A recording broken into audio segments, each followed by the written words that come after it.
just mic'd up with Mikie Mahtook. Got the boys in. I got Lloyd. We got J Mitch. We got Jackie boy.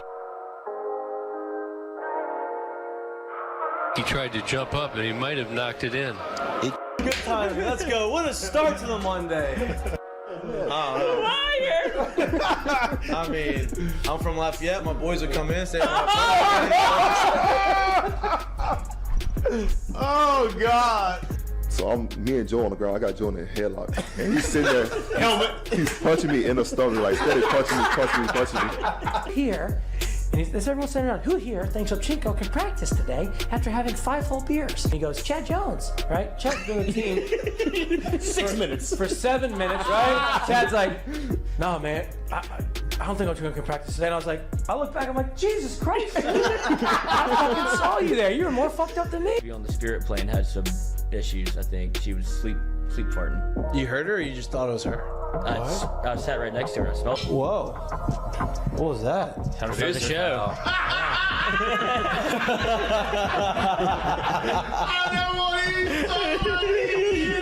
Why would I have that? You had the circus or something. 6'3", I'm waiting. Like, I don't even know what I'd be doing. Now, when you do go to spring training, are you going to bring your chinchilla and your turtle? My dad tell you about it? The SEC is, God, they hate fat people. I mean, I get crushed for that. You know what I mean? And it's like, come on, man. Hey, just the South, bro. You got a bunch of food down here. Like they're all fatter than I am. Players, look at Lloyd.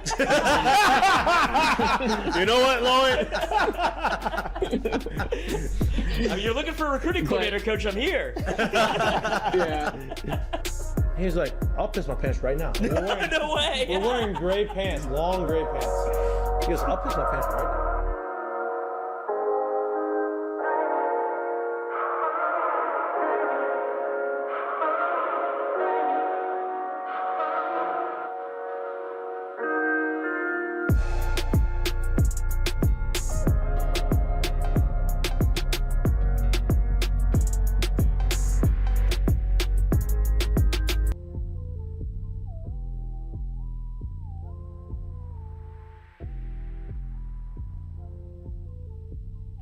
Hello. Welcome back to Mik'd Up. Good evening, and welcome back to Mik'd Up. Today is Wednesday, May 31st. I hope everybody had a great Memorial Day. I'm sorry that we did not give you a show this Monday on Memorial Day on Selection Show Monday, but I feel like the whole squad needed a little break. We had a long trip to Hoover the week before. I think we were still kind of recovering from that, there and back, 24-hour trip. Had to get an IV. Yeah, had a great Memorial Day weekend, right? Sunday, hung out by the pool with some friends, enjoyed our time. Monday, took it easy, didn't really do much. Played a little golf in the afternoon, and got ready for the work week. Memorial Day, I want to give a shout out. Obviously, it's a little past that, but shout out to all of our veterans. You know, thank you for everything that you do. We could not be here today without you. But let's go around the circle real quick before we really get going into these Heineken headlines. How was y'all's Memorial Day, Jay? How was your Memorial Day? We had a nice little Memorial Day brunch, me and you and the wives, and got to see your crib, which was great. We did. Great views. We had a good Memorial Day, man. Low key, chill, not too much. Just relax, really. Honestly, it was a good weekend. It was a nice, relaxed weekend. Yep. I enjoyed it. Nice. What about you, Jackie? Mine was relaxed too. Just sat by my pool, drank a little bit. That was it. Oh yeah. Yeah, he's 21. Bender. Yeah. He's 21. He can do it. I did the Murph in honor of all of the soldiers. Did you? No, you and didn't. CrossFit. Yeah. So put up a time. You can't lie about that if you didn't do it. If I did a modified You Murph. didn't do it. I knew you didn't do it. You're a bad person. You're a terrible person. You're a bad person. What's wrong with you? Why would you lie about that? Come on. What do you want me to say? That you didn't do it. It is a tough workout. It is very hard. I'll never want to do it. I mean, like I've done it before. I don't even attempt it. It's a lot of pull-ups, right? It's 1 mile. Yep. Pull-ups. The miles it. Just stop right there. Yeah, You don't have to the tell me miles the rest. it. Listen, I'm a sprinter. I am not built for long distance. I don't have very good long distance form. I'm off that. No long distance for me. So the mile, I'm out. But what is it? The mile? It's a mile, 100 pull-ups, 200 push-ups, 300 squats, and then another mile. You know who did it? Not you. Not me. Mark Zuckerberg. Hey, Mark Zuckerberg's in this like fit, like dude, he's like jiu-jitsu and shit. Like he's winning MMA Actually kind of fights. bodied that kid. No, he did good. He The won. MMA, He won the whole deal. I would imagine he's pretty good trainers. Money can buy you a lot. Yeah, but I mean, you still have to be able to like do it. Like it doesn't matter how trainer can't make you. Like you have to be able to like. He's doing do like that. the rich guy thing, where it's like, oh, I'm interested in this. Let me Yeah, get of course, because he's rich. He can do what he wants. Good for him. bizarre. Good for him. You know, he's bettering himself. He's trying to stay in shape. That's what he's trying to do. All right, let's run through these Heineken headlines. Let's get a tan. If people don't understand, well, I mean, maybe he's not. I mean, you can get a tan too. You can say the same about you. No, I live to work. Yeah. So does he. That's why he's doing what he's doing. He's made a bunch of money. That's what we do. Let's get through these Heineken headlines. Obviously, if you haven't been paying attention or you live on a rock here in Baton Rouge, the regionals start this Friday. LSU is the 5 national seed. They get to host the regional. They play in their regional is Tulane, which we're going to get into this whole deal. But shout out to Tulane making it to the NCAA tournament with 19 wins and 40 losses, right? Hey, you just got to win your tournament. They did it at large bid, 4 seed in the LSU regional. Sam Houston State is the 3 seed. LSU played them prior in the year. Is that right? Is that prior? Does that work right there? They played them earlier in the year is probably the better way to say it, and beat them. I think it was 10-3. But Jay came on here and said Sam Houston State's a really good baseball team. They're going to be in the postseason. In that same tournament, LSU played Iowa. Iowa gave LSU their first loss of the season. Everybody was up in arms. Iowa was a 2 seed in a regional. Jay also said, hey, they're going to be. He actually said Kansas State was going to be in a regional. Kansas State probably should have been in a regional, and they kind of got screwed over based off of this bullshit RPI. I have experience with that, except we didn't get the advantage of the RPI my junior year, even though we should have. Kansas State got screwed because of the RPI, which makes no sense. But I digress. Let me get back to what I was talking about. Sam Houston State, it's Tulane, Sam Houston State, and then Oregon State. Obviously, a familiar foe over these last 5 or 6, 7 years for LSU. LSU has gone. They love to send LSU up to Oregon to play the Oregon State teams, and they love to bring those teams down here. Oregon State comes to Baton Rouge as the 2 seed in the regional. We're going to get through all of that. We're going to talk about the matchups. We're going to talk about what we're expecting. But I will say this before I really go down the rest of these Heineken headlines. If LSU does not get out of this regional, it is a disappointment. There's no sugarcoating this. This is something they should get out of. I think everybody expects them to get out of it. Everybody on the team expects to get out of it. But you got to go out there and you got to play the games. And, regionals can get a little tricky because teams are supposed to start playing good baseball. And by expectations, make no mistake about it, we're not saying it should be 3 or really 3. We're not saying it should be 3 10-run rule games and you're home. But they should win. They should. And we're going to get into it. Like I said, we like to lean on our experiences in these moments, right? In 2009, 2010, all the times we played in the postseason, we like to lean on it. My only time playing at LSU that we hosted was in 2009 when we won the whole thing. Everybody looks at the end result. Oh, you won the World Series. Everything was great. But it wasn't that easy to get there, right? And we're going to talk about what happened in our regional because I don't think people really remember exactly what happened. It was a lot tougher than people probably remember.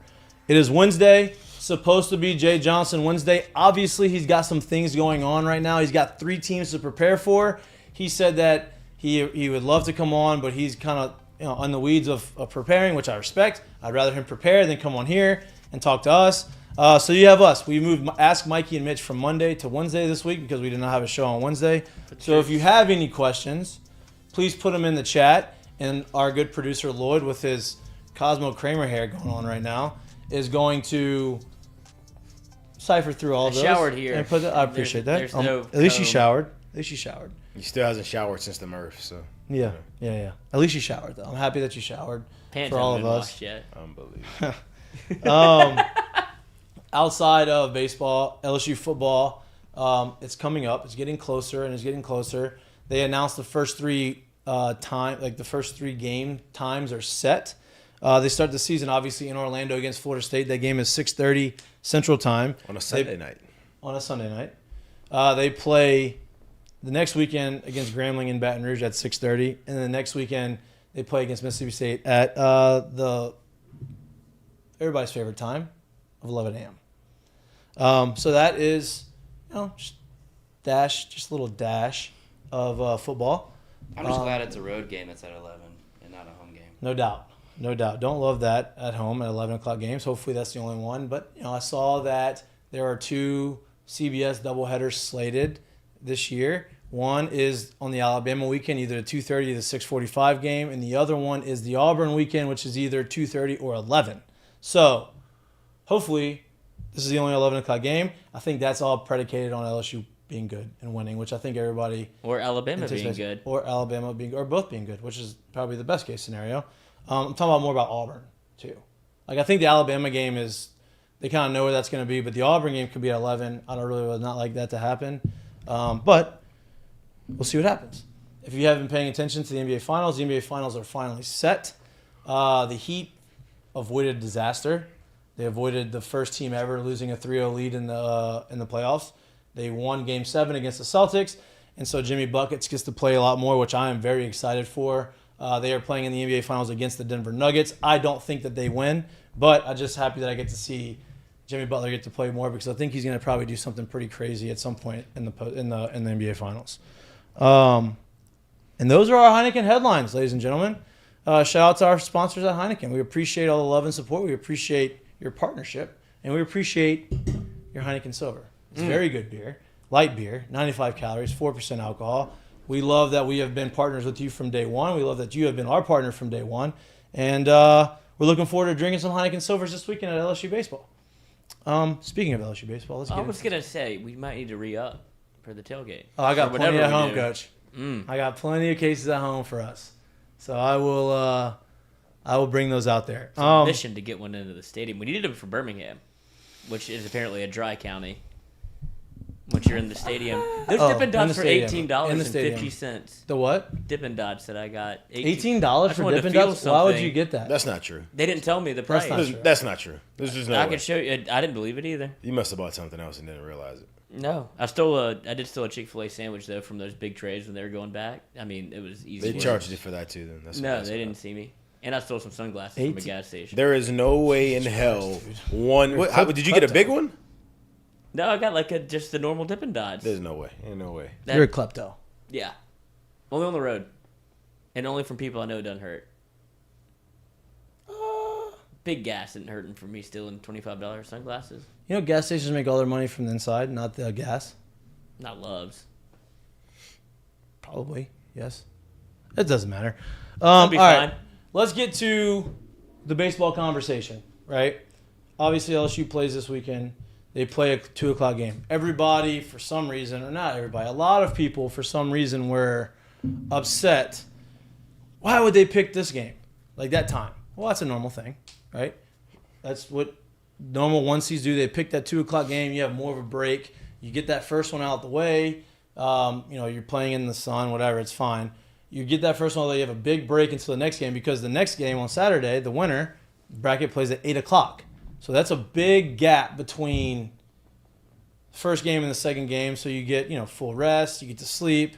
Now the next day, the flip side of the Saturday-Sunday game is kind of a grind. But at that point, you're in Championship Sunday. Well, it doesn't matter. It doesn't matter. You don't get to choose in anyway. Yeah, so exactly. it just is what it is. Everyone's in the same boat at that point. Yeah, no doubt. I agree with what Jay did. Obviously, you play that early game, get that one out the way. He has not announced the starters. He got a little bit chippy with old Cobble. Cobb, nobody else in the media asked him questions about injuries or pitching. Who's going to be what's the rotation going to be? And they almost made it through the entire press conference. And then Cobble, who I love Cobble. Friend of mine, good guy.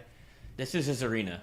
Yeah, and he asked them, hey, Coach, can you comment on injuries or, what the starting rotation looks like? And Jay said, I will not comment for the remainder of the season on injuries or the rotation. or pitching staff. And obviously, because now you're in the postseason and every game matters and you want every competitive advantage possible going into those games. So if I don't have to give them information on who's available, who's not available, who's going to start, can you imagine them saying, oh, yeah, by the way, Thatcher's going to start on Friday 2 days earlier so that Tulane can say, okay, we're going to face Thatcher. So let's go ahead. Let's go ahead and pull the eye pitch out. Yeah. Let's get 2 days of hitting Thatcher right now. Yeah, no doubt. That's what today is too. Now, Right. like this is different than 10 years ago. Like people still did the same thing, but there is way more technological advantages that you can use to yourself now. Right. Right. Like LSU's got them. Hey, Everybody's got a track, man. I mean, Jamie came in here and said the eye pitch. You can put the eye pitch spin rate over all the pitches that you face, and it gives you that same visual of. Now, the only thing you don't get is the guy actually There's an arm in swing, his, but you see the the stuff. ball. You see right? the You see stuff. how it carries. You see everything. So obviously, it makes sense not to tell them that who's pitching and when they're pitching. But I think everybody in here is under the same idea that I think Thatcher is going to start on Friday. We don't have any information on that. We have not been told any of that. We have not been confirmed. But just based off of using our eyeballs as baseball people and understanding the situation and understanding how the regional is set up, it makes a lot of sense to pitch Thatcher first on Friday against Tulane, who is 19-40. And you're like, well, how do they get into the tournament at 19-40? Well, they won their conference tournament, which gives them an at-large bid, which blows my mind that they even qualified for the conference tournament. I don't know if in that conference, because they're in the same conference as ECU. What is that? The American? AAC. The AAC conference, right? What is that? American Atlantic Conference. And so I don't know if everybody gets in there or if they had some really bad teams and they were able to have the worst record. I've been wrong before, but I'm just gonna go ahead and guess that they're all in. Okay, then maybe they all get in. So either way, that would be my guess. They all get in, and Tulane, as we've talked about before, anybody can win baseball games. If you get hot at the right time and you're playing good baseball, that's what makes baseball such a beautiful sport, and that's what makes it such a hard sport to win. Because if a team that you're not expecting to gets hot and they start playing really well and they catch you at the right time or you catch them at the right time, they have a chance to beat you. And Tulane showed that. They ran it through the especially in a tournament. one-game sample, too. Exactly. They beat, I don't think people, like you say the name ECU, and I'm not sure that a lot of our listeners, ECU really, really resonates well. That is an ECU team that's coached by Cliff Godwin, who used to be a former LSU assistant, who had that same team in the Super Regionals pretty much a couple outs away from getting out of the Super Regional last year, correct? Against Texas? I think against Texas at home. So they hosted a Super Regional last year. Right. They have been nationally ranked all year this year, and that Tulane team in the conference tournament in a one-game sample beat this same team. So, like you're saying, like anybody can beat anyone, and they're 19-40. I get it, they're 19-40 for a reason. But don't let a sleeping dog just kind of wake up and do Absolutely. Right? You can't take them lightly. You got to go listen. And this is good segue into kind of what I want to talk, like a comparison, right? LSU's a 5 national seed. They're playing a regional, which I feel like is pretty favorable. Like they're playing two teams that they're very familiar with, and Oregon State is coming from Oregon down to Louisiana, where it's extremely hot and humid, and they're not used to this weather, and they've lost 2 of their best pitchers. So I believe that they've got a pretty favorable matchup. I felt like they got a pretty favorable matchup last year, and obviously we thought they were going to run through it, and they got beat twice. They had to play an if necessary game and lost to Southern Miss and lost regional. That's not my point. My point is when we were in 2009 and we were the number 3 overall national seed, right? Our regional, we got paired with Southern, Baylor, Minnesota, and us, right? That was the 4 teams. And you're like, oh, Southern, It was us, the 2 seed, Baylor, the 3 seed, Minnesota. Well, Baylor was the 2 seed, right? 4 seed Southern. Yeah. So we played Southern the first game. Southern scores 2 runs in the first inning against us. They have a lefty on the mound throwing, I'm not joking when I say this, 75, 76 miles an hour. And he was throwing it way under the hitting speed, and we couldn't figure him out. And he was shutting us out through 7 innings. It was 2-0 going into the 7th inning against Southern at home, first game of the regional, and team you're supposed to win, right? They take the starter out, and we end up coming back and we win maybe 10-2 or 11-2, whatever it was. Get through that game, okay, boom. Got the first game out, did the same thing, played the day game. Now we go and play the night game the next day. The next day we were playing Baylor, who was a 2 seed. Now Baylor was supposed to be very good that year. They had really good arms, and they were supposed to be really good. Well, they had some injuries and ended up not being quite as good as they were, but they were playing good baseball at the end of the year. They make it to our regional as the 2 seed, right? Anthony Renato, All-American, first-round draft pick, on the mound. Baylor, we're up 2-0 on Baylor. Baylor scores a run in the 6th and a run in the 8th to tie the game at 2. Anthony throws 9 innings. As the visiting team. As the visiting team, right? A complete game, 9 innings, strikes out 14, gave up 3 hits. The game is tied 2-2 going into the 10th inning. Freshman Austin Nola, base hit, game-winning base hit in the top of the 10th, gives us an RBI. When we win 3-2, Matty Out comes in, 3 up, 3 down, inning over, boom, right? My point in saying this is, if you looked at the records and you looked at what happened during the season, they should not have been in that game with us based off of just paper. But baseball's crazy. They were playing really well. We had 9 hits. They only had 3 hits. They scored enough to keep it with us. We ended up pulling out of it and winning it, right? We go to the finals. We play Minnesota in the finals, and we beat Minnesota 10-3, and we move on to the Super, right? My point is, just because you're the national seed and just because it doesn't look like a competitive matchup on paper does not mean that you can take teams lightly. And we didn't do that. They just played really well, and that's what makes baseball extremely hard. So going into this weekend, right, I would imagine that, Jay is pushing that message. These guys are understanding that message, and they're not going to take these guys lightly, especially because they haven't really been playing the caliber that the fans really want to see them playing at right now. I have no doubt in my mind that they're going to come out here guns blazing and play some of their best baseball of the year. Jay, what is your takes on this weekend? Takes the same thing. I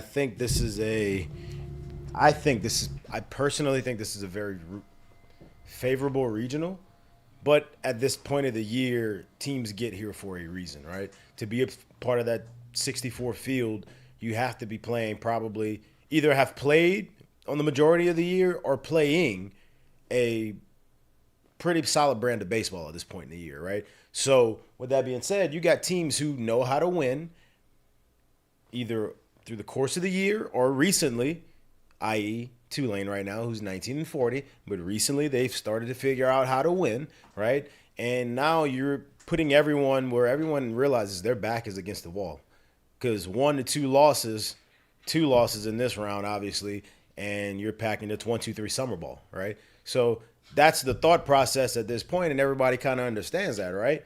And you look at it, Sam Houston State, good ball club. Tulane, playing better ball, right? The 2 seed, Oregon State, coming out, even though they're missing 2 pitchers, good ball club. They've played well this year, right? I do expect to see some competitive ball games, but I do expect to see a heightened level of baseball coming from this LSU team, and I expect to see them find their way out of this regional. Just really that simple. You know what's a crazy stat? This is kind of like a side note. This is LSU's first national seed since 2017. Top 8 national seed. Yeah. That's crazy. I mean, that's 6 years. I was at the field today, and it was crazy to see the last natty was 2009. Because you see, obviously, what Skip was able to do when it's bang, bang, bang, bang, bang. Right. And then you, in 2009, breakthrough with Paul, and then it's been 9 years plus 3, 10, 11, 12 years since 14 years. 14 years since the national championship. It just feels like LSU. We almost got there. I didn't realize he was trying to do math right there. I was like, wait, what is he saying? 9 years plus 3? 9 plus 4 is 13. And we're in 2023. And it's been. I was trying to give LSU a little bit of credence, but just the gap. Sure. The gap in the years was also went to school there, so it's partially their fault. But the gap in the years kind of blew my mind to where LSU almost feels due in a sense because they still get the national respect of when you get to host a regional and you get to this point of the year, it feels like this is LSU's time where it still has that feel of, okay, once you get to the postseason, LSU is the team that you always have to look out for. It just hasn't come to fruition. It goes to show how hard it is to win a national championship. It's hard, right? And Skip kind of got the fans spoiled because he won so many and he got to Omaha so many times, and it's not that easy. That's why he is the greatest coach in college baseball history, if not the greatest coach in college baseball history, right? Like, there's a reason, and it's because he did things that nobody else has done. So it's hard. It's a lot. Look, Paul Maneri won a national championship. A lot of people haven't gone their entire. Dave Van Horn, you would imagine, you would say that Arkansas has had a really good, he's had a very, very good career. Consistently been in national seed, consistently been in Omaha. And he was good where he was before that too. Right. No World Series. None. Right. O'Sullivan's been at Florida for a while, right?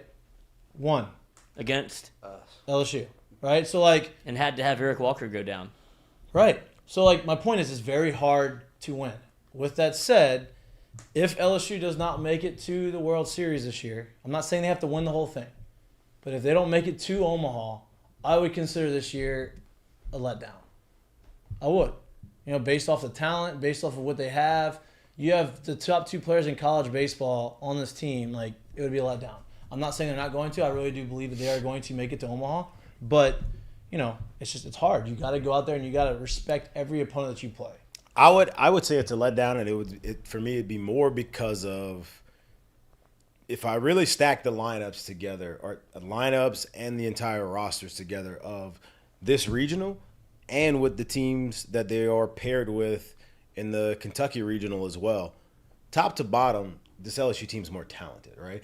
There's not one of those. What do we got? 7 teams. One of those 7 other teams where I look at them like, if they win it, that's gonna be a tough series to play in that other regional. Or if we get this one in our regional, man, I don't know if we can win a single game against this team, right? So when I look at it, it would be, if they don't make it to Omaha, it would be a letdown and a disappointment in the sense of they are the better team. Now, do you have to go out there on the field and play? Yes, of course. I understand that, right?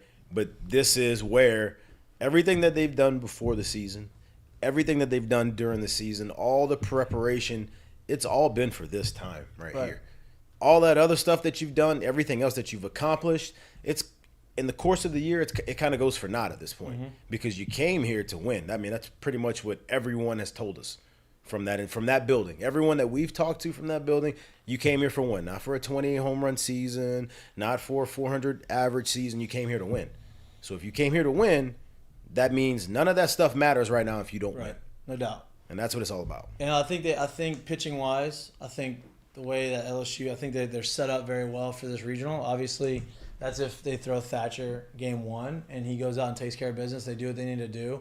And now you have your ace on the mound game 2, and then you have your number 2 pitching in the championship game, hopefully on Sunday. And I like my chances with those guys on the mound, right? It's just, I don't believe that the number 3 guy that's going to be pitching against LSU is going to be as talented as the number 3 guy that LSU has thrown on the mound because, like you said, Oregon State would by rankings be the number 2 team in the second best team in the regional.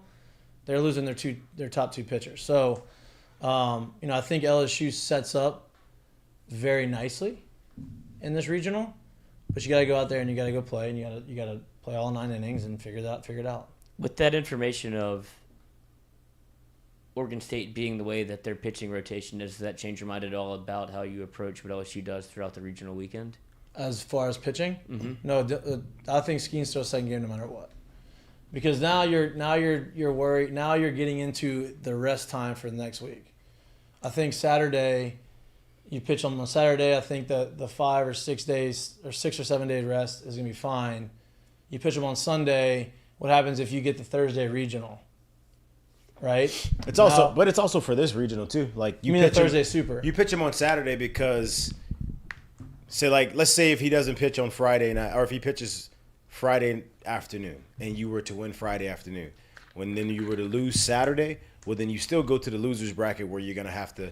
So, him being a pitcher on Friday, what does it really do for you? Right. In the sense of You want him to propel you to the winner's bracket to where now someone has to come and beat you twice, to where now someone has to run through the rest of their pitching to beat you. If he throws on Friday and then you still lose on Saturday, that didn't really do anything for you. So you want to be able to find a way to win that game one to where he can just bullet you into the championship game, and now someone has to come and beat you twice in that situation.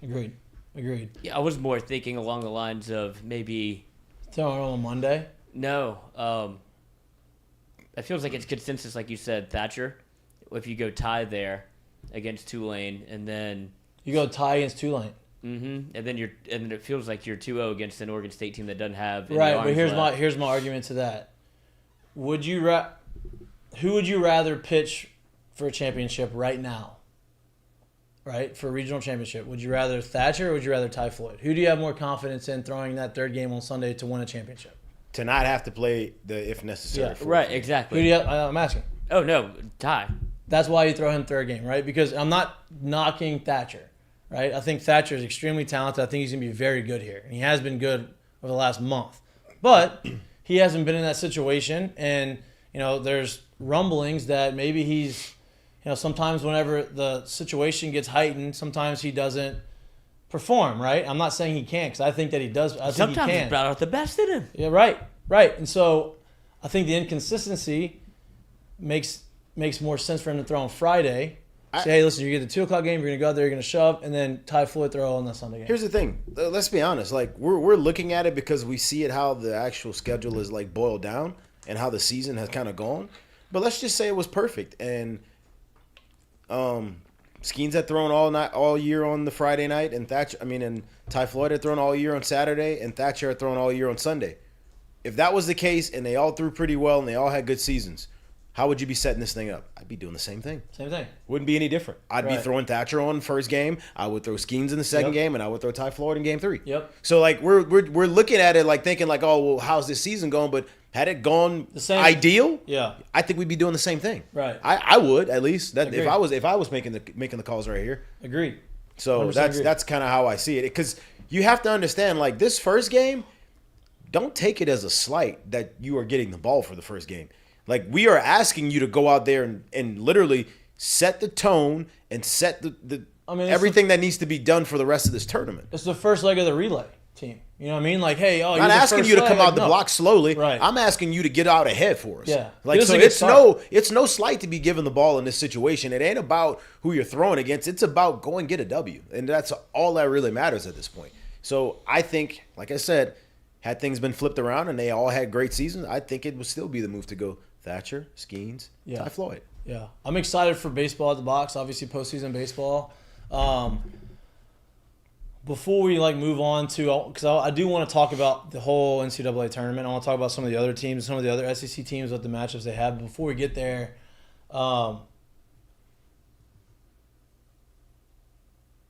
the guys on the team right now, right? Like the guys who aren't going to be here next year, been here for 3-4 years. Dylan Cruz, Ty Floyd, Skeens isn't going to be here, but he's only been here for a year. Trey Some Morgan, of these seniors, Duke Trey Morgan, all these guys, right? Veloso. So, they were all on these teams. They have not made Omaha, right? Now, 2020, they had a really good team. COVID hit, and they lost the season, as did a lot of everyone else, right? Like, that's it. Well, 2021 happens. Now, you have the number 1 recruiting class in the country coming to LSU. Dylan Cruz and all these guys, Maneri's last year, the whole deal. Well, they kind of underachieved during the regular season, and then they got hot in the postseason to get to Supers. They lose at home against Florida State in the Supers. No, they lost at Tennessee. Florida State was the year before.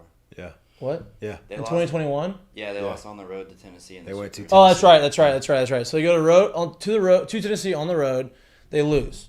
So they don't get to Omaha. The next year, they lose, or last year, they lose to Southern Miss. Don't get to Omaha, right? In a regional. Right? So these guys come to LSU for a reason. They come to LSU to make it to Omaha, have a chance to win a national championship. They haven't got to experience that. Dylan Cruz is going to go down as one of the greatest LSU baseball players of all time and never make it to Omaha.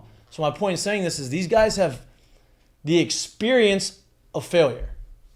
And I think that goes a long way in postseason baseball. Like understanding what it feels like to not reach your goals, understanding what it feels like to come up a little bit short.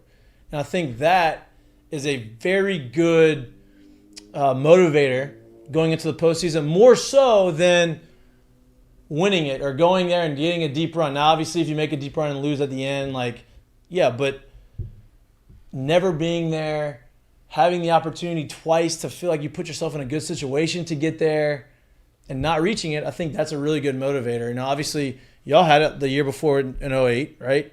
Y'all weren't supposed to be at the middle of the season, whenever it happened, y'all weren't supposed, nobody was even talking to you in the postseason. You're going y'all's win streak. You make it, you become a national seed, you make it to Omaha, and you go 1-2 in Omaha and come back. A lot of these guys are returning. I would imagine going into next year, that was a pretty big motivator for y'all. Yeah. So when I think of this team too, because you're bringing that stuff up, and I don't bring this up to be in a negative light, but I think this is something that not only pretty much everyone in that building knows, but 100% Jay knows this as well. In the sense of, go around the league, the SEC. Name me one team in the SEC whose Friday night guy was a freshman. All right. I don't know one. Right? So, and I'm not saying that it doesn't happen, but my point is it's not a noteworthy name at this point. Season's been done, right? The reason why I'm bringing that up is because you have 3 arms that are hurt, right? That big arms that you expected to play a big role this year. They're hurt. They're all in year-long injuries. You will be lucky to get them all 3 back to be able to throw next year. I think you'll get lucky to get 1 back. Super lucky to get all 3 of them back, right? Really lucky if you have one of them to start the year, ready to go to start the year. My point in saying that is, look at what's on the mound on the team this year. It won't be there next year. Look at the position players that they're going to lose. They won't be there next year, right? Now I get it. It's LSU. You reload. You don't. That is what it is. But knowing what you have on the roster this year, it is uber important to go out and have a good postseason because there's a lot of question marks. Yeah. After the year. Right. And that just is what it is. There's a lot of question marks. Offensively, you're going to have a couple guys back that have produced offensively. But really, you're going to have to rely on a lot of these guys who are number 1 recruiting class in the country, super talented. Mm-hmm. But you're going to have to rely on these guys next year to take that next step. And I'm not saying that they're not, because I do believe that they are very talented and they will be very good offensively again next year. But on the mound, you're losing 2 of your 3 starters. Your third starter right now has been inconsistent, but I would imagine he's gonna be the Friday night guy next year, right? And now you got to fill 2 rotation spots, and you got to fill out a bullpen with some of the guys. Now, you have some guys in the bullpen that I believe will make the transition to a starter, right? You're gonna have. I think that Griffin Herring will probably be in the rotation. Maybe Javen Coleman will be in the rotation. You have talented guys. But you're going to have to replace some of these key cogs on this team. And that's what I mean. At the end of the day, dude, talent is talent. That's great. But the talent that they had here was proven this year. And you knew they were going to be good players. And they have been really good players. There's a lot of question marks once the year's over because of who's going to be moving on and moving out, right? So it makes it tough if you are not able to get out of a regional or a super regional and kind of have the same kind of backing that you had this year. Just is what it is, you know? And not only does it's a twofold almost, to where the guys that you want to see step up are going to get experience at Omaha if you're able to get there, to where that kind of leapfrogs your progression a little bit. But also, great point. This LSU has referred to it as a last dance scenario where they know everybody that you listed is not coming back, and they've been close to the mountain, haven't been able to climb it, and I would even say the mountain for them is Omaha, not winning the whole thing. So that's something that you have to kind of put in perspective, because once they get there, I feel like the projection shifts to, okay, you made it to Omaha, great, the season ended a failure, but the ultimate goal, and I think this team knows it more than we do, was to win the entire thing. So the goalpost will move once they get to Omaha, to where you have all these guys. Look at the talent you brought in. You got Skeens for 1 year. You bring in 2 of the top transfer portal people that you could bring in Skeens, Tommy White. You set this up to win this year. Yeah, and you're gonna he's gonna go out there next year and he's gonna bring in some other guys in the pool. Right, but it just feels like you talked about experience, and we're kind of a veteran laden team with the mix of transfer portal guys and some young guys.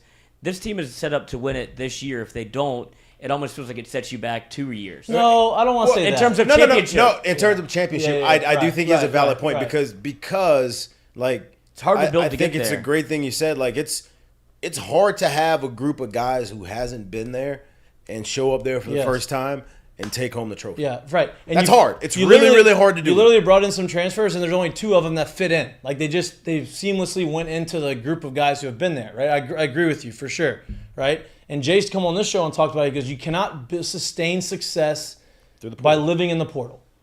You have to it's like a top off. Like you just have to, it's like a cherry on top of your team. Hey, I have the guy. You have to go recruit well, bring these guys to campus, develop these guys, and then bring in the portal guys to fill in the gaps, right? Now, next year, they're going to have more gaps than they had this year. And I'm not saying it's all doom and gloom because, listen, you could have Ethan Fry and Jared Jones. All these guys can take that next step. And Jared Jones can get 25 homers next year. And Ethan Fry can get 15 and be like, they're talented. You still have Tommy White. You just haven't seen them yet because of how talented the team is right now. So I'm not worried about them being good. But the experience matters. And you're not going to have that next year going into the start of the season. So I believe this year's a big year.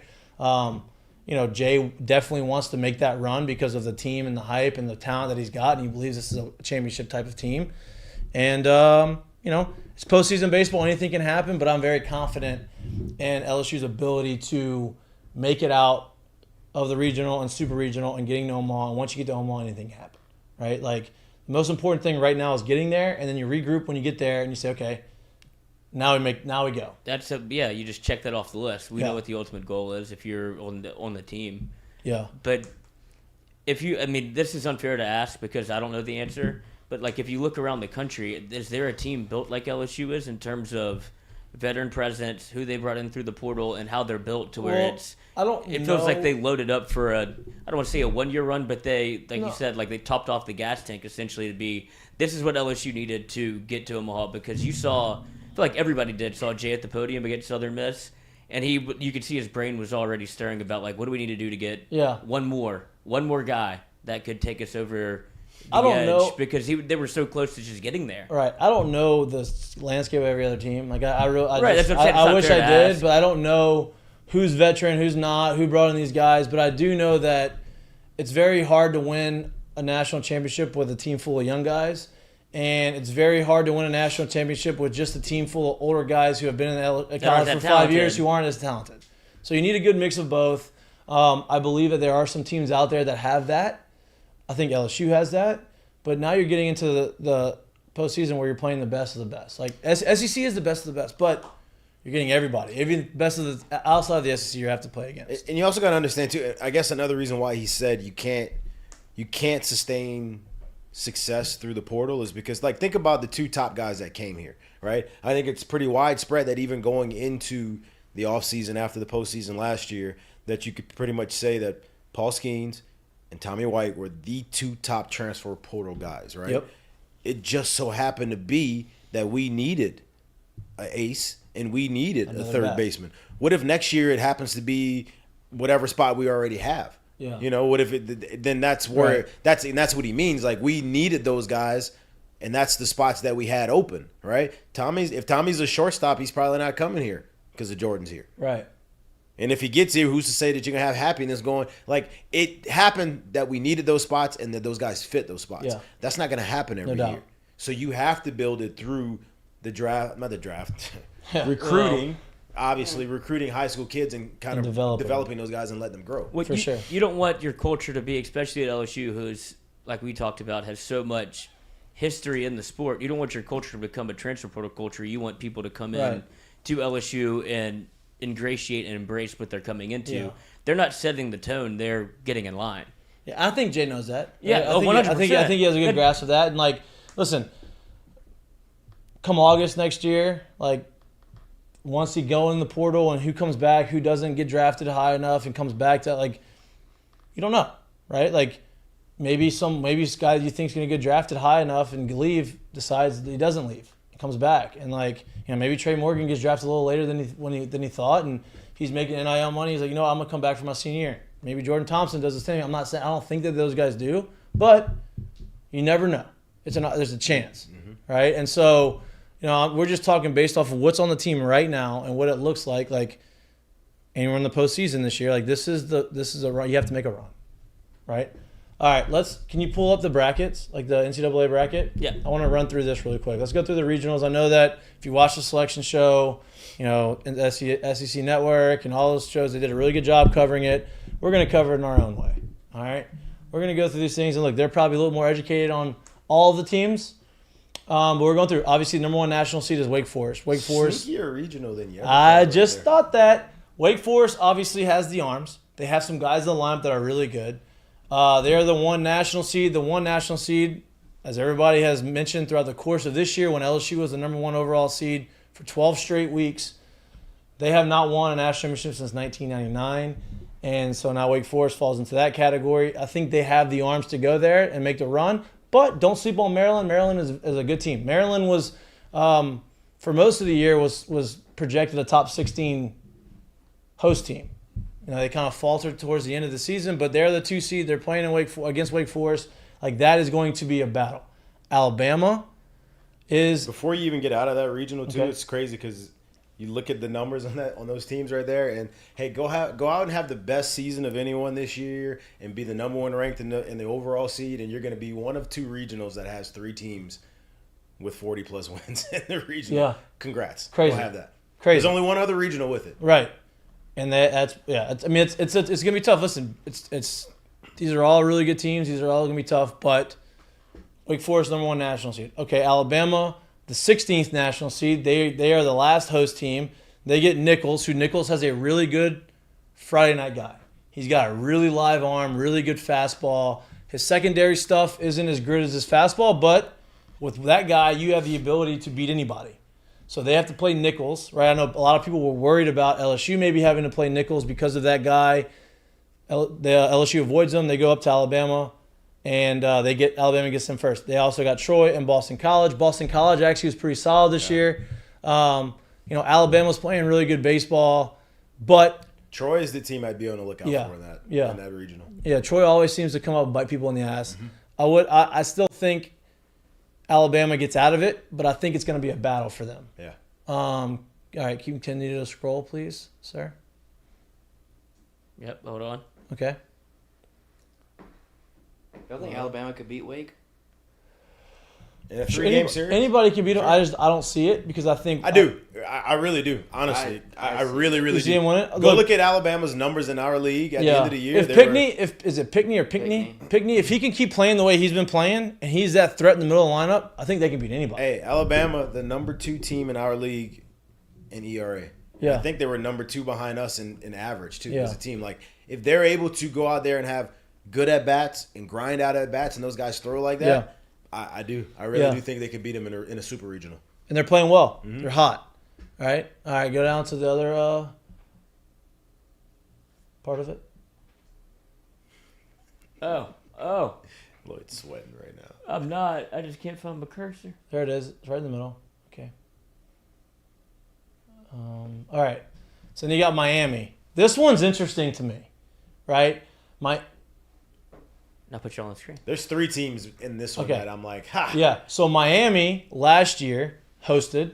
Ole Miss went to Miami, won that regional, obviously went on to win the national championship. They have to play Maine. I think they get through Maine. But you got UL, who's playing good baseball as a 3 seed, and you got Texas, who is Texas. And they're talented, and they were kind of up and down, but they're 38-20. Like, they are a good team, right?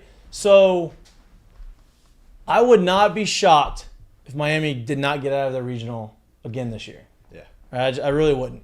There's 3 teams in that regional that I could legit see them making it out of the regional. Yeah, and Maine's not one of them. And Maine's not the one. Yeah. Louisiana, Texas, and Miami. I think depending on what happens in that first game, like if UL wins that first game and they get to play Miami, I think they have a real shot. I just don't think Louisiana has the depth to come out of the loser's bracket. Literally just about to say UL or Texas. That game right there, if it's pitched and you get a very good starting pitcher performance out of whoever wins that game, and they don't have to go deep into the pen to win that game, watch out. Yeah, no doubt. So that'd be a very tough team to play the rest of the way. No doubt. And they are matched up with the Stanford Regional. which is crazy. Why did you go? That's so far. Yeah. That's 3 like California teams, and then let's that's just so go far. pluck A&M. So you got Stanford playing San Jose State. Listen, the craziest stat that I've seen from Stanford all year.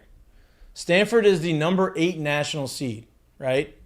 They are 0-0 against top 25 teams. That means they have not played one team ranked in the top 25, and they're 38. It's not like they were like outrageous. Look, they could be a lot better than I've not seen them play. They could be really good, but I've seen them lose to some teams that they maybe shouldn't have lost to, and they just haven't played high caliber, talented teams. Yeah.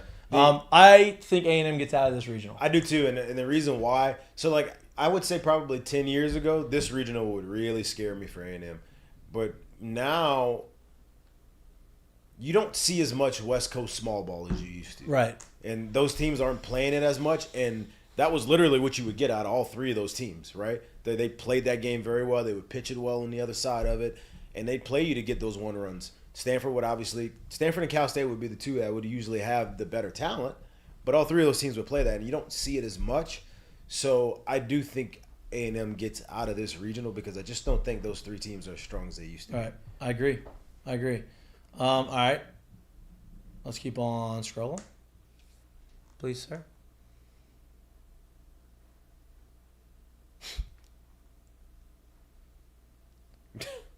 Oh.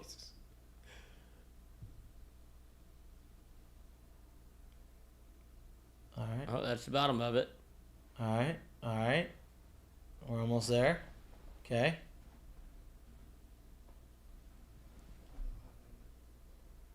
Where'd the big one Well, go? the next one's LSU's regional. The one underneath it is LSU's regional. Obviously, I think LSU gets out of our regional. We've already talked about them. The interesting one is they're paired up with the Kentucky regional. Right.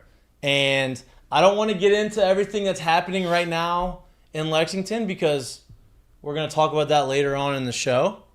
And if you don't know, stick with us and we'll tell you exactly what's happening over there. But Kentucky is hosting a regional. I think West Virginia gets out of this regional. I think they beat Kentucky and they move on to the Supers. I think the 2 and 3 seed in this regional is a lot better than what people think they are. Just gonna be. Me too. These Indiana teams when they're usually pretty good are some a lot of really good players came out of Indiana. Very scrappy Major League ball Baseball. clubs. And they usually have some sneaky, very good players. Yep. So the Indiana team when they're a good team, sneaky, right? And then the West Virginia team they've been pretty much ranked all year, and people obviously don't talk about them as much, but I think they're better than what people think. Yep. That's an interesting regional. Yeah, I think West Virginia gets out of that one. That's my prediction. So that one people are going to watch closely because whoever wins that is matched up with LSU's regional. Hopefully LSU. The next regional is Auburn. Auburn's got Samford. They have Penn, or is that Penn State? It's Penn. It's Penn. So they got Samford, Penn, Southern Miss. I don't think this is overly difficult of a regional, but I would not be shocked if Southern Miss got out of this one. I think Auburn got a pretty good draw. Samford is a tough team, tough mid-major team. I think that they have a chance to maybe get out of it. Yeah. But, Southern Miss lost some guys in the portal. Obviously, Florida's ace is from Southern Miss. And so... the Saturday guy, technically. Oh, yeah, Saturday guy, right? But... Southern Miss lost some guys, but look, Southern Miss is a very good program. They win. I wouldn't be shocked if they got out of this regional. I'm not sold on Auburn. They're good program. Here's the thing. Good program. Veteran lineup. A lot of those guys that were in the lineup last year are back. I'm not sold on Auburn, but I do think Auburn has played a lot better ball towards the back end of the year. Yeah, they beat and we LSU. are looking at a team who was in Omaha last year. So they obviously have a little Right. bit about knowing how to win right now, too. I think Auburn gets out of this one. Okay, and I wouldn't be shocked if they did, right? They've just been so inconsistent. But you're right, the experience factor they have an opportunity to get out. The next one, Clemson, they have to be the most pissed off team in all of baseball. They're a number 3 national seed, and they get matched up against Tennessee. That sucks. That's rough. I think Tennessee gets out of the region, but the committee hated the fact that Tennessee's road record stinks. Right. Not good at all. So if there is a silver lining, Tennessee does not play well on the road. They're playing at Clemson. Clemson is I'm glad to see Clemson as a national seed because I think college baseball in general is better when Clemson is really good. I agree. You know, kind of as the East Coast side of I think it's better. So I'm not trying to be SEC biased here, but Tennessee's very, very talented. Yeah. I'm going to say Tennessee gets out of it. Strictly because they're on the road. Clemson wins? I think Clemson gets out of it. Okay. Yeah. I mean, Tennessee's been, like, legit bad on the road this year. And you've noticed that out of all the national seeds, the committee is making sure that they match up SECs against SEC in the Supers. Oh, yeah. They don't want this thing full of SEC in there. Yeah. And that's what I was going to ask you. If you go through these again, like Clemson, Lipscomb, Charlotte, Tennessee, Clemson. Like, I'm wondering how many times that people are just looking at the number next to the name, like almost if you're looking at a March Madness bracket, you're like, oh, Clemson, Auburn, obviously they're a 1 seed, they'll get out of the regional. I don't think people are looking at it that way. I mean, in baseball, it's hard to do that. That's what I'm saying. I feel like there's going to be more upsets than people realize. No doubt. And like, to be honest with you, I don't know what the odds are. Yeah. But I would imagine that the odds aren't that favorable for Clemson compared to Tennessee, like much more favorable. If anything, maybe Tennessee's favored to win. You know, their odds to go to the national championship are higher than that's Clemson. Why we're doing, but that's why we're doing this right here because bringing some kind of light to how these regionals are and who's paired up with who. Like people kind of need to have an idea of what you may see go on through the weekend. Right. All right, keep going down. And that's a great point that they're going to be taking out. That's the bottom of this one, so I'm going to go up to the next one. All right. That's a great point that they're not going to have a Omaha-laden SEC. I mean, they still could. There's so many teams in the postseason. They still could have 3 or 4 teams in Omaha. But it ain't gonna be filled with 7 or 8. That's right. You know, that ain't what's right. What they all right. So on the other side of the bracket, you got Florida. Look, this might be in my eyes, one of the easier regions. Yeah, I agree. I think based off names, I think that Texas Tech is better than tricky. what you think. And UConn honestly was supposed to be a host for most of the season. Yeah. So, UConn always has some good talent out there from the Northeast, and they do a lot. Look, I mean, they have 4 guys from one team that made the big leagues when we were in college in 2010, 2000. So UConn always has some talent there. Florida obviously is playing really good baseball. They're a really good team. I think they get out of the regional. If I was Florida, I'd be very, very happy about this being the regional that you get. Again, this regional is matched up with the South Carolina regional, right? Which another 2 SEC teams are going to be playing against each other. South Carolina hosts. They almost fell out of the hosting chair. But look, Central Connecticut State's having an unbelievable season. Yeah. Didn't LSU play them? The 2 and 3. Yeah, I think so. Was that the team that LSU played earlier in the year? I don't think so. No. The 2 and 3 seed in this regional are way better than what you think. People are probably looking at who's Campbell. They were a top 15 team pretty much the entire season. And here's the deal. Campbell, what do? They bang. Yeah. And they're playing at South Carolina. Yeah. South Carolina's a bandbox. I think this is going to be a higher scoring game than regional than people think. This one is tougher than what people think. You know what? Off the names alone. I'm gonna say Campbell gets out. I think. I'm gonna say Campbell beats South Carolina and gets out of it. And LSU did play Central Connecticut State. That weekend they played Butler and. Yep, I knew it. Okay. Yep. And all the soft out. What was the score? Oh, we won. I think they swept that weekend. So whoever they beat Central Connecticut State 13-0. Yeah, so and then 26-4. The soft out of conference schedule doesn't look that soft. Right. Doesn't look that soft. I mean, 4 teams everybody thought were brutal, all in the postseason. I think I'm taking Campbell in this one too. Yeah, I think they win it. Keep scrolling. I wonder what their odds are. This one I like. Obviously, Coastal is what they are. Coastal, you're going to see the stupid, ugly-ass green uniforms that they got. Chanticleers? The Chanticleers. And I think Duke gets out of this one, though. I think Duke's better than what people have think. Yeah. Fighting DeGiacomo's. I think they get out of this one. They played well this year, too. Yeah. I'm going to go with Coastal, but I do think it's Coastal and Duke in the final in this one. Yep. This one, the next one, they're paired up with the Virginia Regional.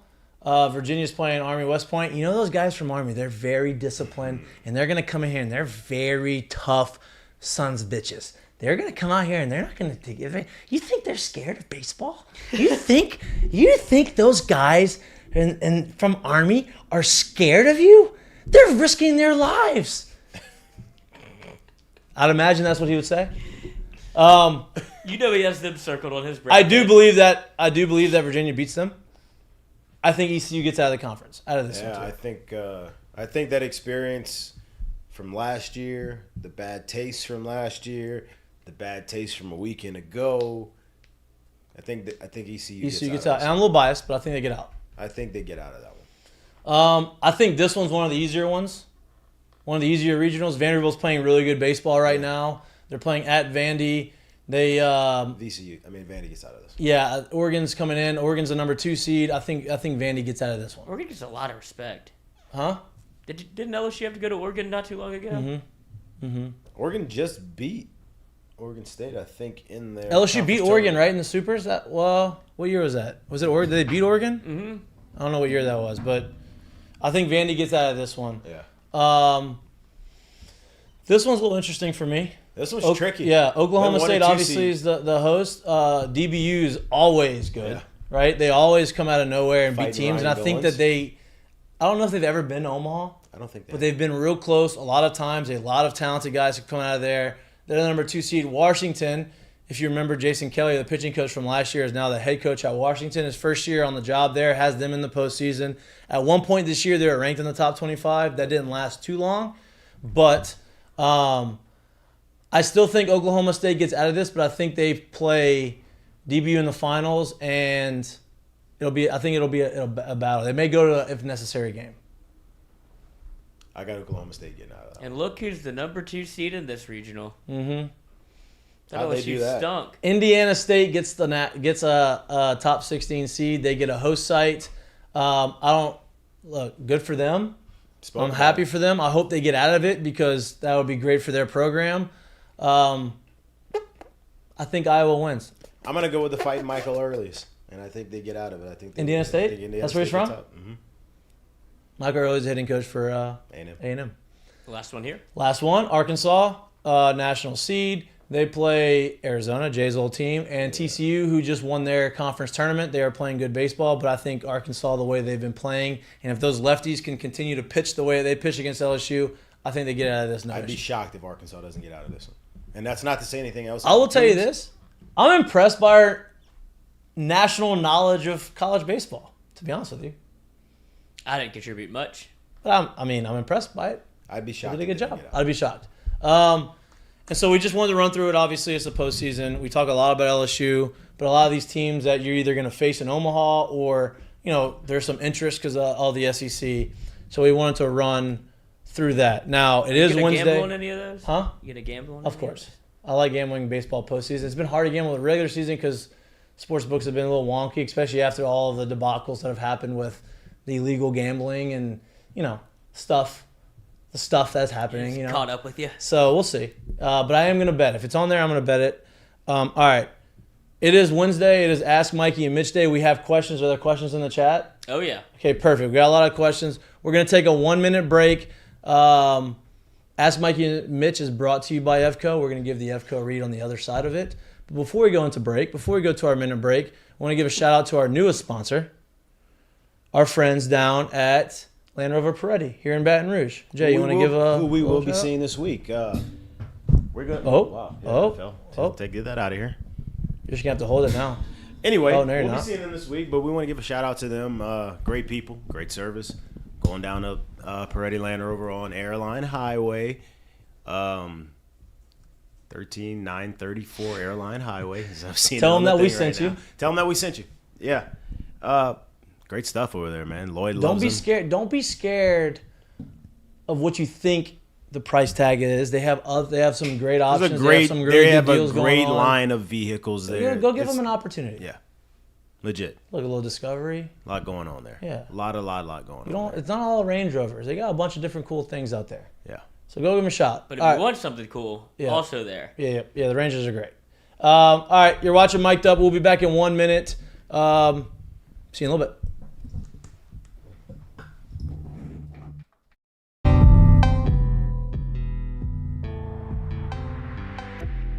Actually, you know what? Let's go. Ask Mikey and Mitch right now is brought to you by our friends at EFCO Development. Okay. There we go. Let's give them a shout out, right? I didn't give the read to it. EFCO Development's a civil construction. You go ahead and read it, Lloyd. I'm putting together the Ask Mikey and Mitch. EFCO Development is a civil construction company that specializes in new multi-family construction. They specialize in site drainage, site utilities, earthworks, site clearing, house pads, ponds, demo work, hurricane cleanup. So basically anything that is moving dirt, getting a site ready to be built on vertically, has nothing to do with mathematics. Like Lloyd tried to say on Monday, he said he wasn't very sure. He didn't know what was happening with, he's not good at math. But I'm not good at math. Yeah, but math doesn't. You don't need math. I'm sure maybe there's some sort of thing, but if Tyler works there, you're not doing any equations or anything like that. Quadratic formula. Yeah, you're not doing the Pythagorean theorem or anything like that. And if you're interested, right? These guys are based out of Lafayette. They do a lot of work. They are very experienced in the industry. They've been doing it for their entire lives. And if you're interested and need any help, or you want somebody to do a project for you, call Tyler Leday at 318-229-5585. Again, the number is 318-229-5585. They are based out of Lafayette, but they will travel. They will come to you, and they're very good people. They're upstanding people, and they do a very good job. So our friends at EFCO Development, Ask Mikey and Mitch is brought to you by our friends at EFCO Development.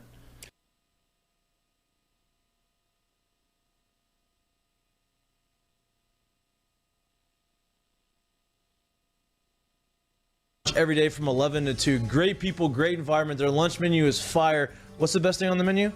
If you haven't tried it yet, you need to try the burger. Unbelievable. Best burger in town. Best burger in town. If you're looking for lunch, 11 to 2 at Dozy Place. Again, they're located on 3723 Government Street. Give them a shot.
Welcome back to Mik'd Up. Today is Wednesday.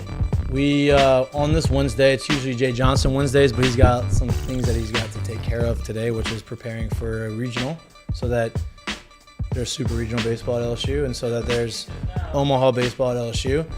So today is Wednesday, and being that we wanted to give you some other content, it is Ask Mikey and Mitch Day.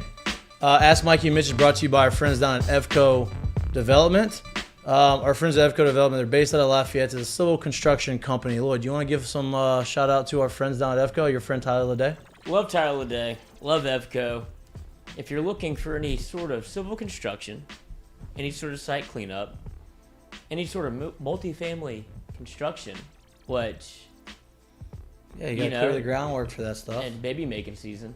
Once you start getting the spring, summer... 9 months from now, who knows what it could be. That's a turn. So you might as well get ahead of it with EFCO. Give them a call, 337-534-4675. If you're not thinking about children, call them for the house pads, the ponds, the site clearing, demo work, and it is hurricane season. They'll help with that too, with hurricane cleanup. Hopefully there's none.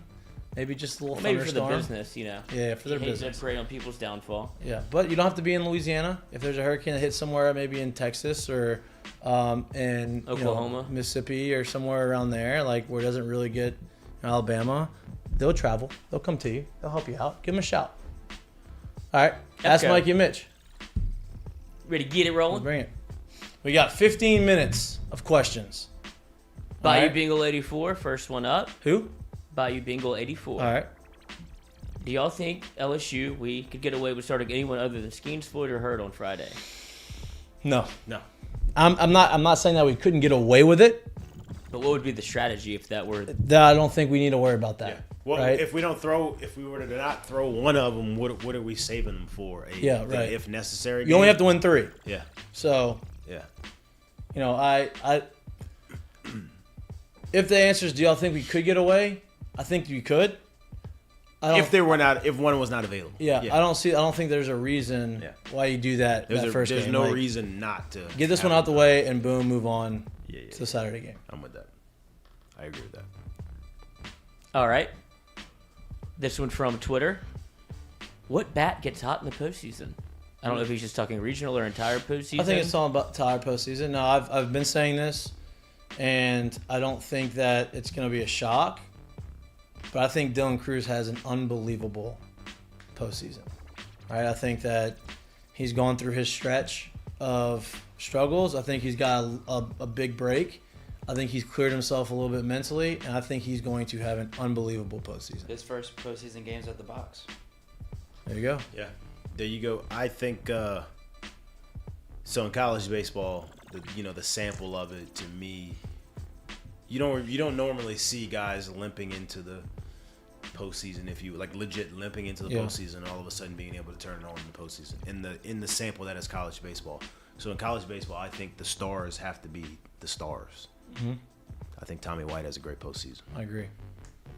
Ask him a no. Oh, go ahead. What? Oh, I didn't know you said something. You hearing noises? Hearing voices? You got ghosts in there? Got some off-air things. Ask him a no. Why not throw Coleman game 1 and keep Hurt available, either for long relief or to shut a door? Not overlooking Tulane or anyone. I just think it sounds like a good plan. There's been some talk around the LSU baseball stratosphere of either going like kind of what y'all addressed earlier, with going like kind of bullpen guys to set you up for bangerang if you need to, but just because of the Tulane record and how it is, and I feel like people are overlooking Tulane from everything I've read. They're not as bad as what their record seems to be, so I don't think it's a great idea to burn your pen in game 1 whenever there's a chance, whenever you haven't had any really reliability from Thatcher to begin with, and then you've seen some situations where Coleman is into the 4th or 5th with 100 pitches and you need to go to the pen. You want to get this one first? Yeah, so the thought process on why not start Coleman, like I said, if this season had gone perfectly the whole year, like we're throwing Thatcher, and I don't really think that would be a question, right? So if this had been a great season statistically from Thatcher, I think we'd all be looking at it as in we get 3 starts, we get out of this game. So if that was the thought in the start of the whole year, when you have him throwing well now, why deviate from that? So I think you throw the 3 guys that you know are supposed to be starters in this situation, and you save the bullpen as much as possible for as much as needed over the 3, possibly 4 games. I think that's the kicker. And I think you nailed it, Lloyd. And why burn bullpen guys on a Friday game that you don't need to burn, right? Because you need those guys. You're going to need Coleman to throw meaningful innings at some point in the weekend, right? And I'm not saying that throwing Friday is not meaningful, but let me throw something at you. Javen Coleman is a very talented pitcher. He's coming off of Tommy John. He, had some time. He's had to recover, and he's kind of building himself back up. He's very talented. Let's not get confused with the name Javen Coleman and the talent and the ability that Javen Coleman has with what he's actually done so far this year, right? And what you're asking him to do. Exactly, right? And listen, I'm a fan of Javen. I think he's going to be very good here. I think he has been good here. I think he's going through recovery. But he's walking too many guys. His ERA is not lights out. And why would you put him in a situation where you're setting him up for failure at that point? We've seen one time this year, if I can remember correctly, where we've had to throw Javen Coleman for extended innings where he's been pretty successful over extended innings, right? So now if I'm thinking, all right, what do I need / want out of this first start? I want someone who can extend it, but I don't have to absolutely throw my horse, right? All right. Thatcher's going to be the guy to go, which he may very well give you a horse-like line, right? But my point is if I'm banking on trying to basically not burn the pen in game one, who's going to do it? Well, who's going to give you, in your mind, right now, a better start for a long run, Thatcher or Coleman? Right. I'm like you. We're asking a lot. We forget how much we're asking out of a guy who 14 months ago, maybe closer to 15 months ago, had Tommy John, right? Extending him when he's not necessarily capable, yes, but capable at a very, very, very effective clip. We have not seen that consistently yet, right? So let's not keep putting him in that situation yet. Somebody that I don't have my computer with me today. I don't know. Can somebody pull up the numbers of Javen Coleman for this year? Because I guess I could have put them up on my phone, but no, I'll give them to you right now. He's 1-2. With the 6.39 on the year, 12 innings. 12 innings pitched? If I'm reading this correctly, let me make sure this is correct. Let me update this. 12 innings sounds about right, I think. Yeah, I think it's correct. I just want to make sure. 1-2, yep, with the 6.39 on the year, 12 2/3 innings pitched. He's given up 9 earned runs. He's walked 12, so it's a walking inning, and he struck out 19. Right. Now he's got a batting average against it of 188.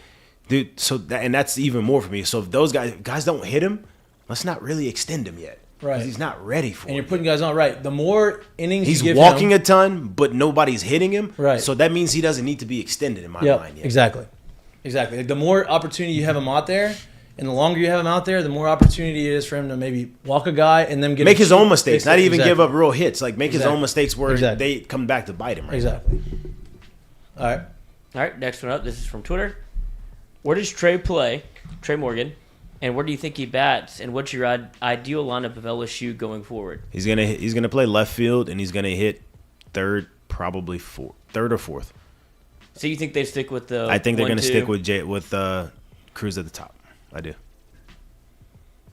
And I think a big reason is because what we talked about a lot last week, where you've seen the guys that are hitting 6, 7, 8, 9 with close to double-digit home runs and actually producing down there. So in that sense, if they're still playing well and they're still swinging the bat well, Dylan's going to come up with guys on instead of having to just wait for him in the 3-hole. So I think that I don't think it's a set it and forget it lineup with Jay. No, I don't. I think that if there is a lefty on the mound, Trey's going to play left. I think if there's a righty on the mound, Trey is going to play first, and he likes to line up with Pearson and Jobert in the outfield. That's what I think. But it's going to be alternated between, I think, who's on the mound. That's what I think is going to happen. But it very well could be, hey, he's going to be in left every time and do the whole deal. But I think that's the way it's going to work.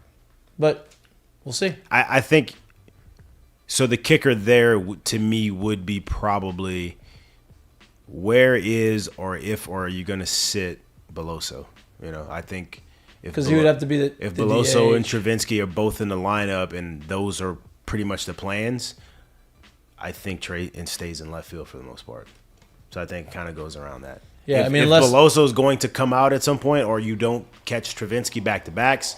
Well, that's the thing. So if Travinsky is the DH. Yeah. If he's not catching, he's the DH. I think that like you said, you put him in left because you want both those bats in the lineup. I think both bats have earned their way in the lineup every day. Yeah.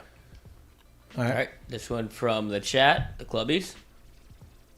Dave, ask him and them. Does Oregon State throw their lefties against LSU? Thor, 19 Ks, 15 innings. Thor.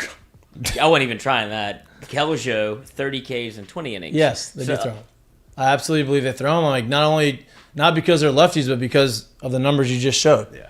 30 Ks in 20 innings and 19 Ks in 15 innings. Those guys are going to throw. Sounds like they're two of the better arms in their no matter who they face, they're going to throw. And I know the lefty thing is everybody wants to harp on that, especially after what you saw in the tournament, in the SEC tournament. Those lefties that threw in the tournament, man, they were throwing lights out. I can't stress that enough. The lefties that Arkansas threw and what they did and how they pitched and how they executed their pitches that was big league shit, man. Like, that was very good. They located fastballs in. They threw back leg sliders. Like, that's just they were good. I don't think it takes much to, if you watch the game against Arkansas, I don't think it takes much baseball knowledge at all to sit there and say, hey, this isn't bad hitting against lefties. These lefties are really good. Like, really, really good. I don't really think it takes much to. So if you're hanging on that lefty conversation that's been looming around the whole year and you're hanging on to it off of that performance, you're just not being realistic at all. Do you think that they do the Arkansas formula where they use them in the same game back to back? Maybe. If you feel like you have a chance. I don't think that's the Arkansas formula. We talked about this before. I do think it's a thing in baseball that when you get a good left-handed start, he's throwing well. Like a good left-handed start. So I'm not saying he has to be a good left-handed starter and he's got great numbers on the year and he gets shelled. Usually when you get a good left-handed start, if there is an available left-handed arm in the pen, he's probably coming out right after. Yeah. So like that's pretty much almost always a thing. Around like all of baseball, pro ball, college ball, pretty much everywhere. Next one up. Couple more. You got a lot more. Okay. I know, but we don't have time to get them all. Oh, yeah. Oh, shit. Yeah, I forgot. Let me pick a good one.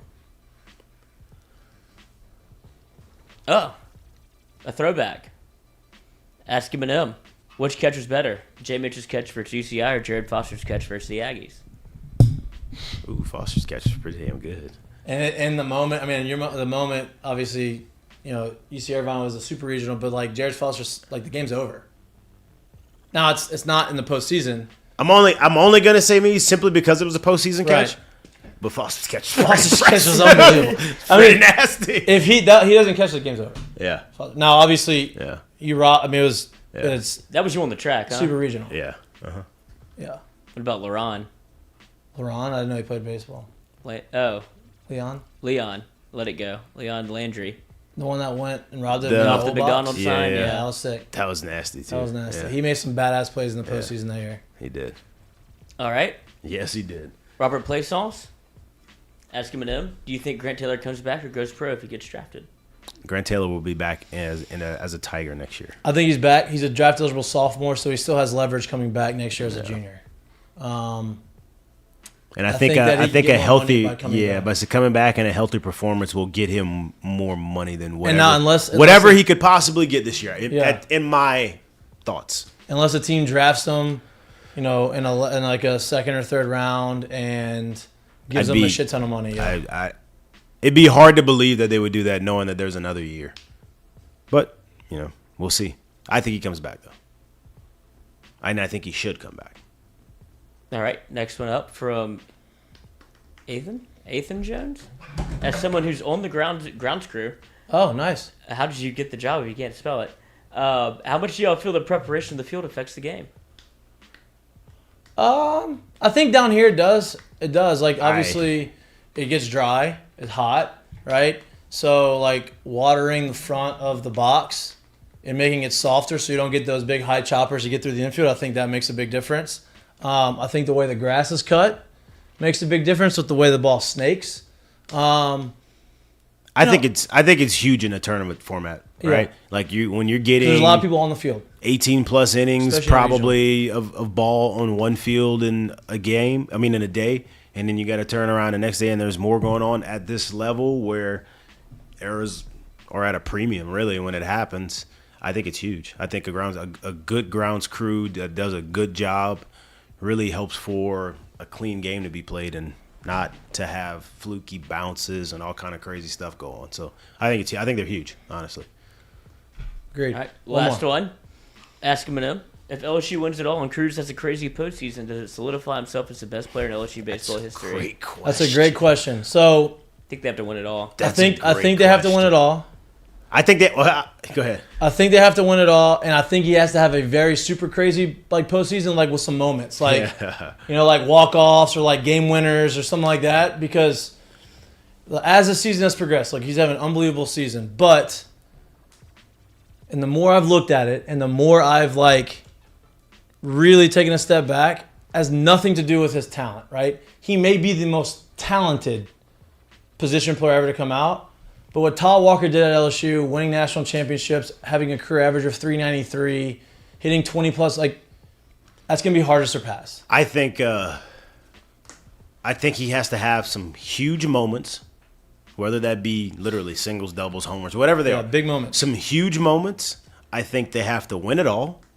And I also think he has to finish with more career homers than Todd Walker, which means I think he would need to have 7 at this point in the postseason. Right? For it to be like unquestioned in my mind. For me to say if he hits 7 home runs in the postseason, that's an outrageous postseason. Exactly. Yeah. I would imagine that a couple of those, if he hit 7 in the postseason, came in huge moments. So that kind of all goes into it, but I think those are kind of the 3 things that need to happen for it to be, I think he is. Agreed. All right. And for it to not be much of a conversation, too. So. Agreed. We appreciate all the questions for Ask Mikey and Mitch. Sorry I have to cut this short. But we are excited to talk the game with you. We will give you an announcement on Friday about time of show. I know the game is at 2 o'clock. We're trying to figure out if we want to do the game with you here live on the show or if we're going to actually go to the game, so do the show earlier. We will keep you abreast of the situation. Before we go, we have our segments. Mistake of the Day is brought to you by our friends down at Dozy Place.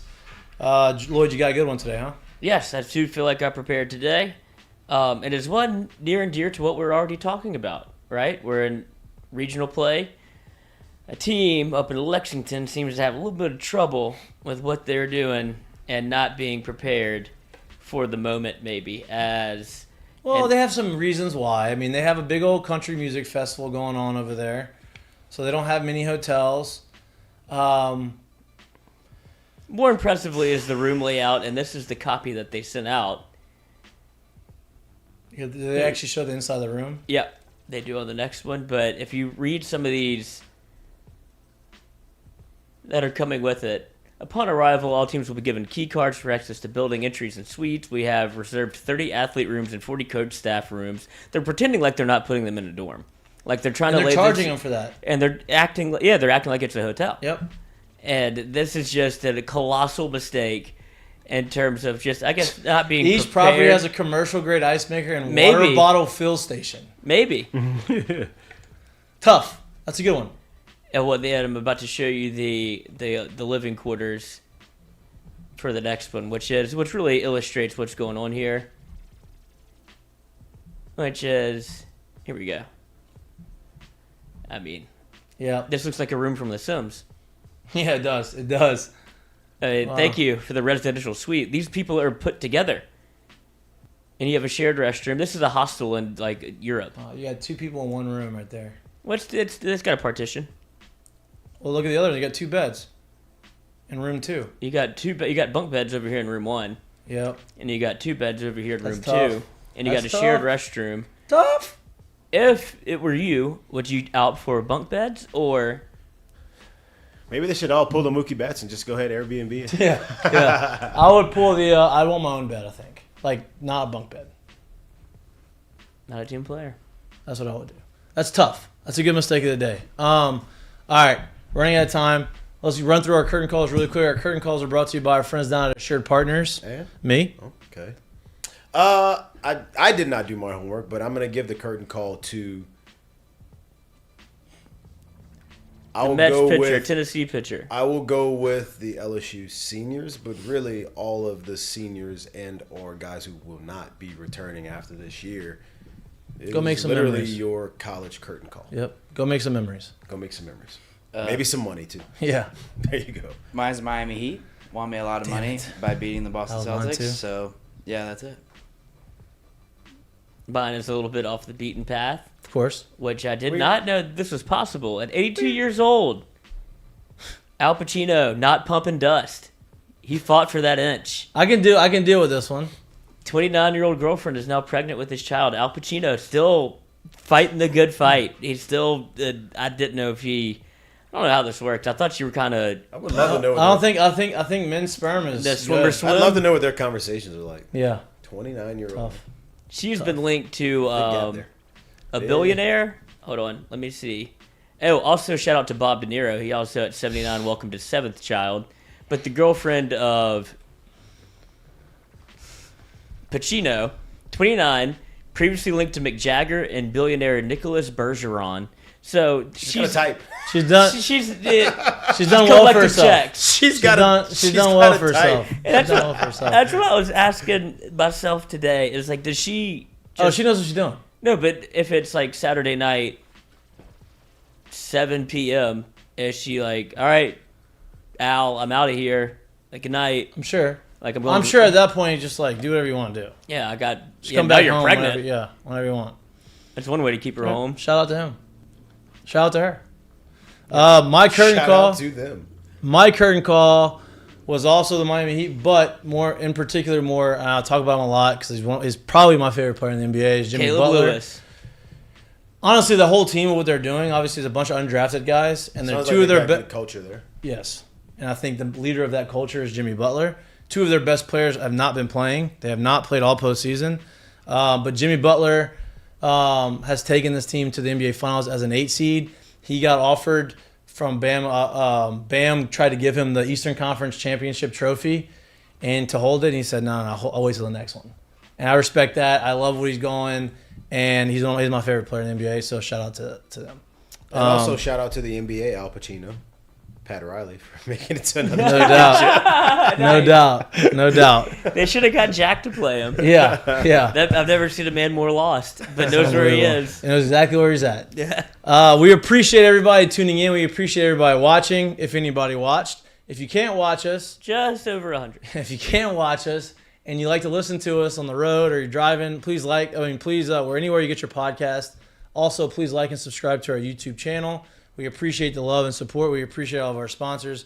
You will see us again live on Friday. Time TBD, depending on what we try to do and how we try to do it. But you will either get a live, if you're not at the game, you'll get us talking about it. Or if we decide that we're going to be at the game, we will preview the game beforehand and give you some content then. So, enjoy the rest of your Wednesday.